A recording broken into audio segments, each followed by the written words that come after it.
मैं शाहनवाज, आप देख रहे हैं बिहार बुलेटिन। AIMIM के बिहार के प्रदेश अध्यक्ष अख्तरुल इमान ने बैरिस्टर असदुद्दीन ओवैसी का एक वीडियो साझा किया है, जिसमें ओवैसी द्वारा कहा गया कि हम खत्म हो जाएंगे लेकिन इंसाफ के लिए लड़ना नहीं छोड़ेंगे। सीएम नीतीश कुमार ने भी इशारों ही इशारों में लालू एंड फैमिली पर जोरदार हमला बोला है।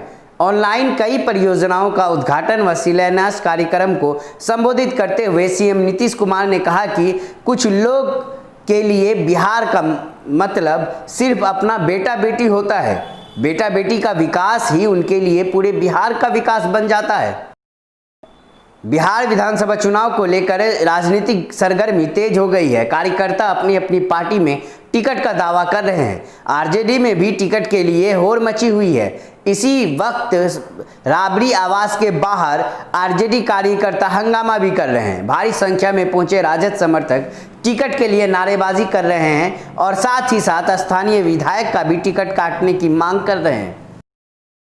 सीएम नीतीश कुमार ने बिहार के कई योजनाओं का उद्घाटन और शिलान्यास किया। बिहार में पहली बार गया में रबर डैम का निर्माण कराया जाएगा। इसके अलावा आज से पटना मेट्रो का भी निर्माण कार्य शुरू होगा। इस दौरान विपक्ष पर भी हमला बोला है। सीएम नीतीश कुमार ने कहा कि कई क्षेत्रों में अच्छा काम हो रहा है, लेकिन उसके बाद भी कुछ लोग की आलोचनाएं करने की आदत होती है। वह आलोचना करते रहते हैं, लेकिन उससे कोई भी असर नहीं पड़ता। कई बार होता है कि बिना जानकारी के ही लोग विरोध शुरू भी कर देते हैं।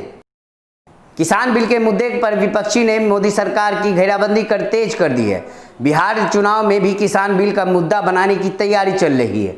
बिहार के नेता प्रतिपक्ष तेजस्वी यादव ने किसान बिल को लेकर मोदी सरकार पर निशाना साधा है। तेजस्वी यादव ने कहा कि इतनी हड़बड़ी में किसान बिल पास कराया गया, उससे जाहिर होता है कि इसमें कुछ न कुछ गड़बड़ी है। तेजस्वी ने कहा कि एनडीए की सरकार ने अन्नदाताओं को फंडदाताओं की कठपुतली बनाकर रख दिया है। इस सरकार को किसान और किसान की जान की रत्ती भर परवाह नहीं है। राज्यसभा में कृषि बिल पर चर्चा के दौरान विपक्षी सांसदों ने उपसभापति हरिवंश पर हमला कर दिया था और हंगामे भी तोड़फोड़ के दौरान उपसभापति का माइक भी तोड़ डाला था। लेकिन यह हमला बिहार विधानसभा चुनाव में एनडीए के लिए तुरुप का पत्ता साबित होने लगा है। इस हमले का फायदा उठाने में एनडीए जुट गई है। अब इसके चुनावी मुद्दा बनाकर विपक्ष को बिहार में घेरा जा रहा है। इसमें पीएम नरेंद्र मोदी से लेकर बिहार के कई नेता जुटे हुए हैं। बिहार विधानसभा चुनाव को लेकर उत्तर प्रदेश के पूर्व मुख्यमंत्री और समाजवादी पार्टी के अध्यक्ष अखिलेश यादव ने बड़ा फैसला किया है।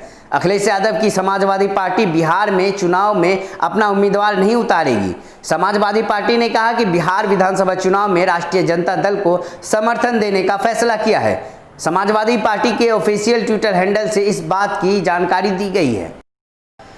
बिहार विधानसभा चुनाव से ठीक पहले राज्य के अंदर अधिकारियों के तबादले का सिलसिला जारी है। प्रशासनिक गलियारों में फेरबदल किया जा रहा है। राज्य सरकार ने 3 आईपीएस अधिकारी का तबादला किया है, जिसकी अधिसूचना जारी कर दी गई है, जिसमें मधेपुरा और दरभंगा के एसपी का तबादला भी किया गया है।